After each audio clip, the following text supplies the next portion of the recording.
ақылда елдің тапқырлығы. Ұзақ жылдар елін әділеттікпен басқарған патша қайтыс болып, оның орнына мұрагері баласы отырады. Басына патша тәжін киген жас жігіт бірнеше күннен соң сарайындағы бүкіл уәзірлерін шақырып алып, ертең барлығыңыз да қыздарыңызды менің алдыма алып келіңіздер. Мен алдыма келген қыздарға ойымда жүрген 3 сұрағымды қоямын. Кімде-кім менің қойған сұрақтарыма дұрыс жауап берсе, мен сол қызды өзіме өмірлік жар етемін, дейді. Патшаның аузынан шыққан жарлығы екі болмайды.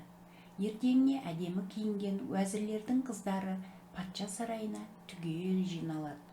Көркемдігі бірінен бірі өтетін, қаздай тізіліп тұрған сұлу қыздардың алдына келіп, беттеріне ойлана қараған жас әмірші, менің сіздерге қояр 3 сұрағым мынадай.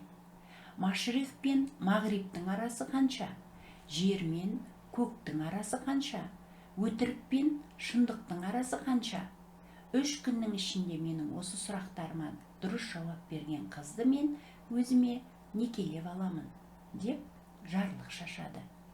Сарайға жиналған уәзірлердің қыздары жас әміршінің аузынан шыққан бұл сұрақтарға лайықты жауап таппай қиналады.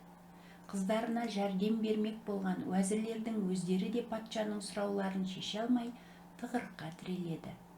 Уәзірлер мен қыздарының ақылды патшаның қойған сұрақтарына жауап бере алмай қиналып жатқаны туралы хабар ел ішіне желдей есіп кетеді. Бұл хабар сол жақын маңайда қой бағатын шопанның қызының құлағына тигенде, ойпырмай, көп жылдардан бері сарайдағы патшаның ақылшысы болып жүрген уәзірлердің мына оп-оңай сұрақтардың жауабын білмегені қалай? Мұны өзі естіген құлаққа ұят-ау. Қой, ендеше өзім барып, осы сұрақтардың жауабын айтайын деп, патша сарайына бет алады. Патша өзінің дұрыс шешімін таппай жатқан сұрақтарына жауап беруге бір қыздың келіп тұрғанын естігенде қуанып кетеді. Есік алдындағы күзетшілер жауап беруге келген қызды кідіртпестен патшаның алдына алып барады. Қаршадай қызды көргенде жиналғандар аң-таң болып, сарай ішінде шыбынның ызыңы естілердей тыныштық орнай қалады. Келген қыз не айтар екен дегенде, барлығы оған ықыласпен құлақ түреді. Сіздің бірінші сұрағыңыз: Машрих пен Мағриптің арасы бір күндік жол. Себебі шығыстан шыққан күн батысқа барып батқанша бір күн уақыт өтеді. Ал жер мен көктің арасы 2 ақ елі. Егер жоғары қарасаң көкті, ал төмен қарасаң жерді көресің. Көзіңнің алдына 2 саусағыңды қойсаң, ештеңені де көрмейсің. Ал үшінші сұрағыңыз: өтірік пен шынның арасы 4 ақ елі. Себебі кез келген нәрсені көзбен көрген шындық, ал құлақпен естіген өтірік. Басымыздағы көз бен құлақтың арасы 4 ақ елі, деп іркілместен жауап береді. Шопан қызының берген жауаптарына шын көңілден риза болған патша баласы сөзінде тұрып, осы қызға үйленіп, 30 күн ойынын, 40 күн тойын өткізеді. Арада шамалы уақыт өткенде патша өзінің уәзірлерін тағы да сарайларына жинап алады. Жиналған уәзірлер патшамыз не айтар екен деп көңілдері күпті болып тұрады. Тақта отырған патша уәзірлеріне барлай қарап: мен ертең қасымдағы нөкерлеріммен саятқа кетемін. Аңда неше күн жүретінім белгісіз.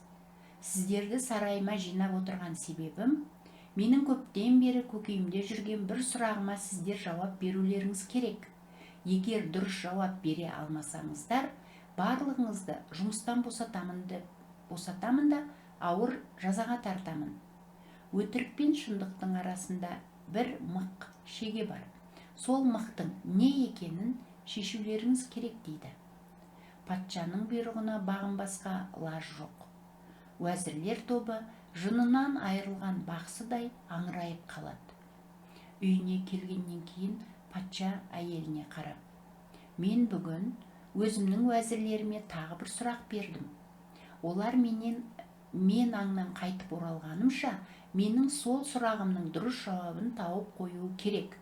Уәзірлерім бұл сұрағымның жауабын таппай жаны қысылғасын сенен келіп жәрдем сұрауы мүмкін. Сен олардың ешқандай өтінішіне құлақ аспа. Есіңде болсын, сен оларға рақымың кеп, сұрақтың дұрыс жауабын айтып қойсаң, онда осы сарайдан өзіңе керегіңді аласың да, бұл жерден қараңды батырасың деп шегелеп тапсырады. Ертеңіне астына желмен жарысқан жүйрік ат мініп, ұшқыр тазы ерткен патша тобы аңғаттанады.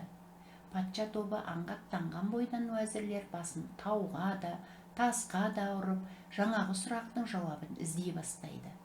Күндіз күлкіден, түнде ұйқыдан айырылған уәзірлердің ішкен асы бойларына тарамайды.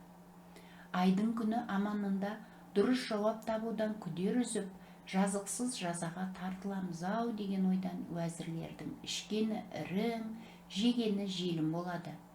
Көзді ашып жұмғанша патшаның аңнан келетін уақыты да болып қалады. Жаны мұрнының ұшына келген уәзірлер тайлы тұяғы қалмай патшаның әйеліне келіп, өлердегі сөздерін айтып жалынады. Мұны естігенде патшаның әйелі екі оттың ортасында қалады. Бұлай тартсаң арба сынады, бұлай тартсаң өгіз өледі. Енді не істеу керек? Уәзірлерге жаны ашыған патшаның әйелі өтірік пен шынның ортасындағы мықтың тіл екенін айтуға мәжбүр болады. Патша аңнан қайтып келгесін уәзірлер берілген сұрақтың жауабы тіл екенін айтады. Сұңғыла патша бұл сұрақтың жауабын уәзірлердің өзі таппағанын іші сезеді де, сендердің бұл сұрақтың жауабын өздерің таба алмайтындарың маған 5 саусақтай белгілі. Бұл сұрақтың дұрыс жауабын кім айтқанын айтыңдар. Маған шындарыңды айтпасаңдар, барлығыңды дарға тартуға әмір беремін, деп қорқытып уәзірлердің екі аяғын бір етікке тығады. Қорыққаннан жігерлері құм болған уәзірлер патшаға шындықты айтуға мәжбүр болады. Ашуға булыққан патша әйелін шақырып алады да, сен менің айтқаныма құлақ аспай, сау басыңа сақина сатып алдың ғой. Енді патшаның екі сөйлегені өлгені. Сен осы сарайдан өзіңе керегіңді ал да, тезірек бұл жерден қараңды батыр дейді түсін суытып. Патшаның аузынан шыққан мынадай сөздерден салы суға кеткен ақылды әйелі үйіне келіп, түрлі тағамдар жасап, базардан шараптың неше атасын алдыртып, алғасын күйеуіне келіп, ал патшам, сізден менің бір өтінішім. Екеуміз соңғы рет дастархан басында бірге отырып тамақтанайықшы, деп патшаны майлы шеттей айналдырады. Сүйікті әйелінің соңғы өтінішін жерге тастай алмаған патша оның айтқанына көне кетеді. Дастархан басындағы түрлі тағамдардан дәм татқан патша әйелінің өз қолымен ұсынған шарабынан да бас тартпайды. Ішкен шарабы шамадан тыс көбейіп кеткесін патша мас боп қалады.